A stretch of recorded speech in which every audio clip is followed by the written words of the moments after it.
En Nicaragua, ser periodista puede costarte la vida. Y no es exageración. En este país, reporteros que con valentía y rigor denuncian el poder han terminado con un tiro en la cabeza, y sus asesinos siguen libres. En Nicaragua, un hilo conductor une los asesinatos de periodistas en la historia reciente del país, la impunidad bajo el régimen Ortega Murillo. Y no todos ocurrieron durante o después de la crisis de 2018, pero la impunidad en todos los casos sí.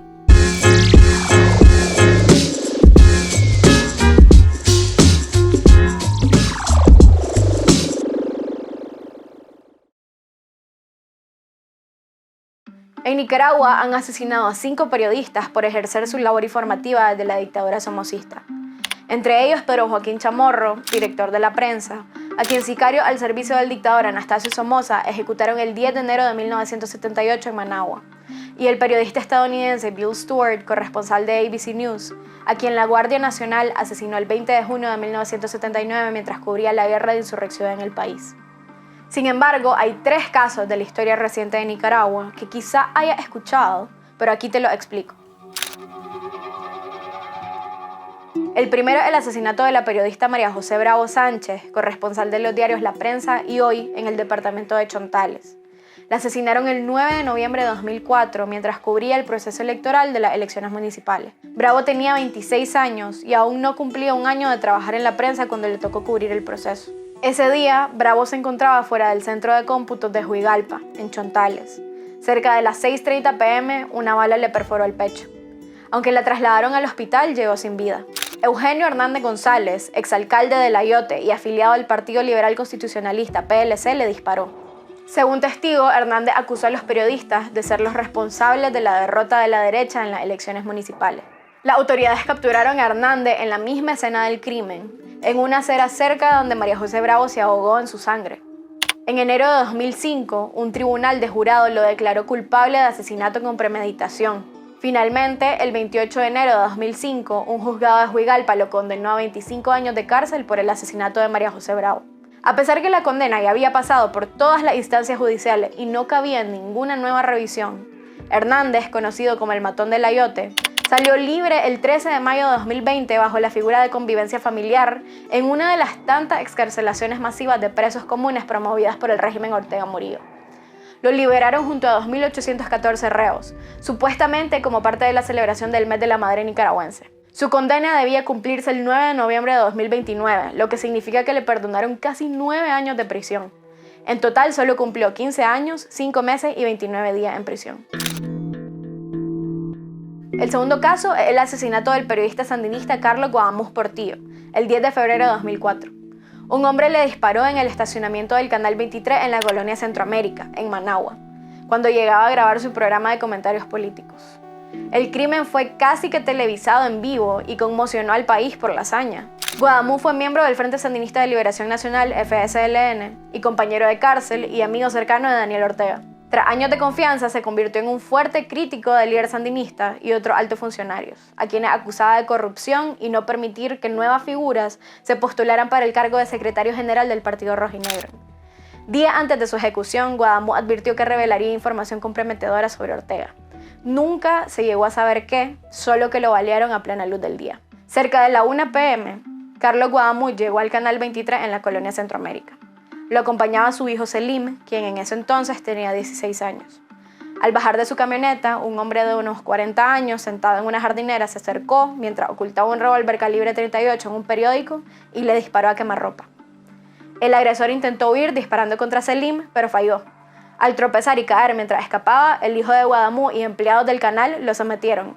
Mientras tanto, el periodista fue trasladado de emergencia a un hospital donde llegó sin vida.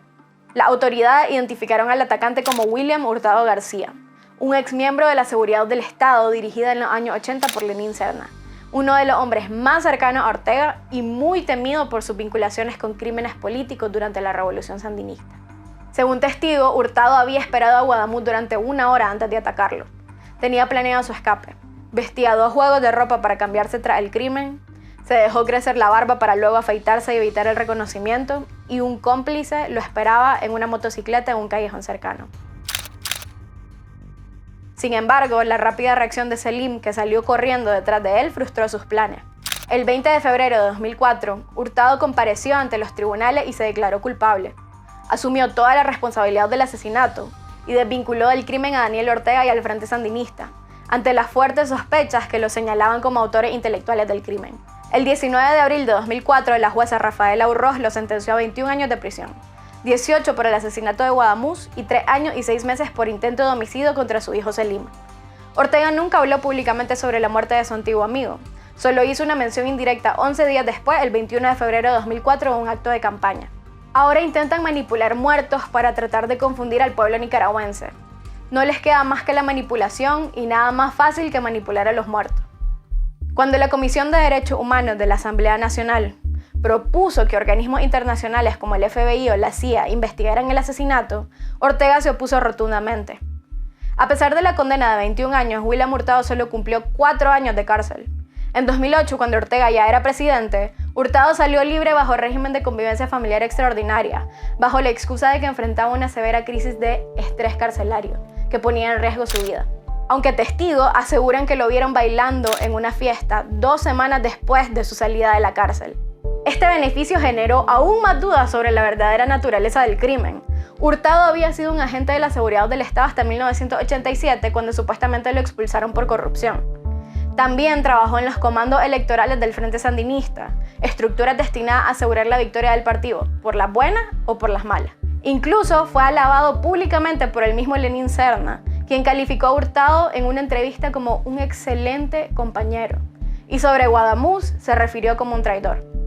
Su liberación reforzó la creencia de que solo fue un peón de un asesinato político, ejecutado para silenciar a un periodista que se había convertido en una amenaza para Ortega y su círculo de poder. Esto es lo que se está viviendo en este momento en la alcaldía. Podemos ver la puerta y la pared de lo que es el cajero de Banpro totalmente destruida. Oh, diablo.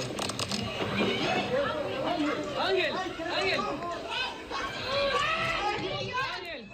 El último caso, el del periodista Ángel Gaona, asesinado el 21 de abril de 2018 mientras realizaba una transmisión en vivo para su medio digital El Meridiano, en el contexto del levantamiento social de 2018 en Nicaragua. Gaona caminaba con su teléfono en mano, documentando los daños en la alcaldía de Bluefields, cuando un disparo directo hacia la cabeza acabó con su vida.